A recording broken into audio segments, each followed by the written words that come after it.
Gamer friends, I'm Danielle. And I'm Josiah. And we are ready to roll.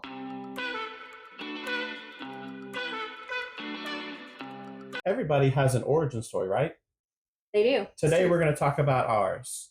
We grew up in families that played the board games that everybody's played before. Monopoly, Sorry, Game of Life, Yes. Candyland, things like that.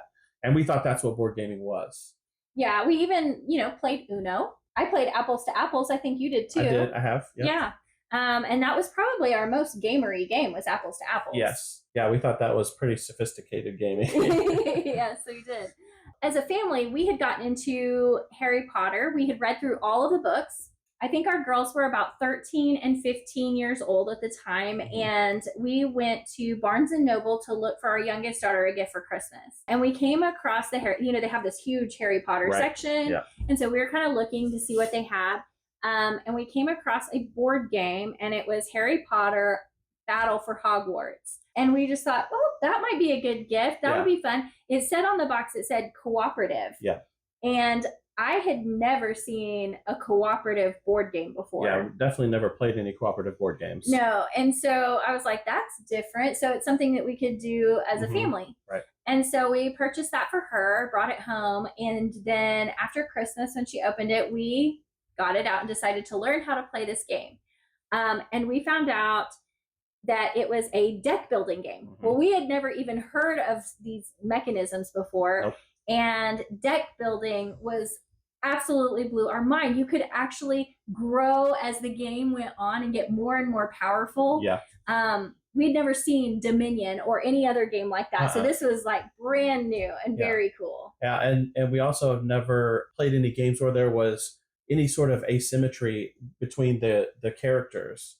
And so that was really cool for us as well. Yeah, because you're all working toward the same goal. You're all trying to fight the bad guys, but you're doing it from like, oh, this person is more powerful at attack and this person is good at healing. Right. And so you're kind of building your deck, so to speak, to specialize in those things. Yeah. Yeah. And that was such a neat thing for us. That was a brand new experience for us. And unlocking content was revolutionary to us. Absolutely. So if you don't know, in this game, you play through all 7 years of Harry's school through Hogwarts. Each year you open like an envelope and boxes and stuff that have to do with that year.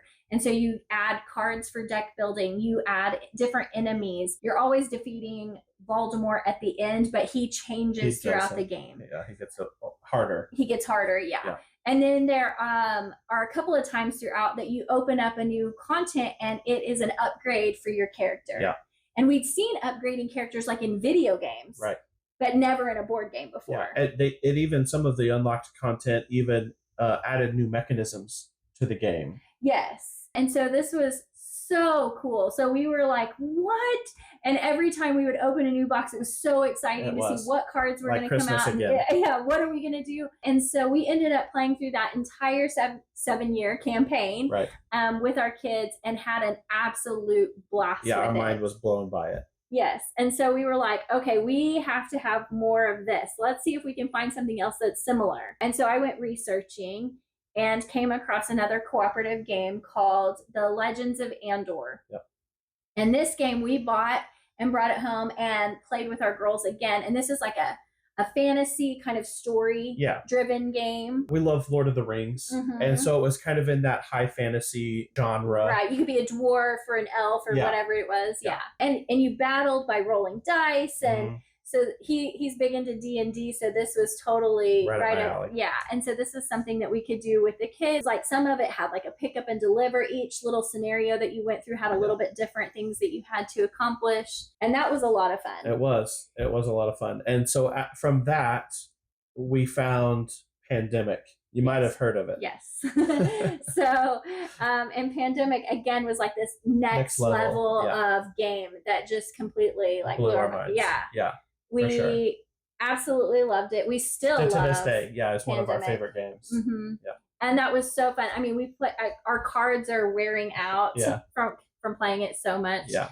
And we've also played most of the other expansions and legacy versions of Pandemic as well. Which is great. The legacy version of Pandemic is so good. Yeah, so it is. So we ended up playing a lot of Pandemic and absolutely loved it. And so now we've done Harry Potter, we've done Legends of Andor, and we've played a lot of Pandemic. So now it was time for me to find the next game for us to play. And so I went to researching and found some blogs about board games, and kept seeing this game come up called Gloomhaven that people were raving about, saying it was great and all this. And I read about it, and because of him being so into D&D and fantasy and things like that, I thought, well, this sounds like something he would absolutely love, because it's this dungeon crawler. Right. And I was like, okay, well, we can try this one. But it was a big jump, because Pandemic, is around $20 or $30 or something. And then you're buying Gloomhaven, which was over $100. And at the time I was like, ooh, that's a lot to spend on a board game. Like, I don't know if we're going to play it that much. If it's going to be worth it. If it's going to be worth it. It totally was. Yeah, we took a chance. And I think I might have gotten it. I don't know if I got it for your birthday or something. Yeah, birthday or Christmas, one of the two. Something like that. Yeah, it was a surprise for me. Yes. We ended up playing through the entire campaign of Gloomhaven. Yeah. And you have to understand, I did not know about YouTube board game content at that time. And so I did not know that they had how to play videos. Right.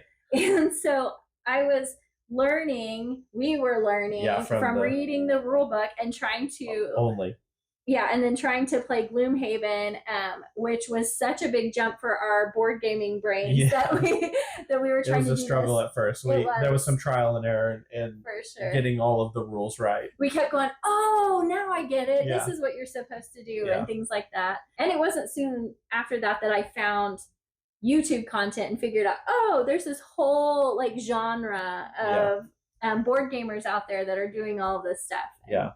Yeah, so this Gloomhaven was sort of the pinnacle of our journey into the hobby. It was sort of the last point of where we kind of were all in. Yes. This is what we want to do. It's such a great experience. All of those were such great experiences. We have just so enjoyed this hobby. And we do it instead of going to the movies or going to dinner on a date and things like that. So this is what we do to spend time with each other. Yeah, we play a lot of games, just the two of us. And it's also given us a way to really connect with our kids. So we obviously, as they were growing up as teenagers and stuff, we played a lot of games as a family. But then now, even though they're grown and out of the house, they come back and we do game nights occasionally. Especially our youngest daughter and her fiance. We play a lot of games with them. They're one of our regular monthly game groups. Yeah, and they both also play D&D with me. They do. Yeah. And so it's just become this thing that we can do as a family and really enjoy and spend time together. Yeah, so that is our origin story. If you enjoyed this video, please like and subscribe. Yeah, and tell us down below in the comments, what's your origin story? What was the gateway game for you that got you into the hobby? We'd love to hear about it. Thank you guys for watching. We'll see you next time. Bye. Bye.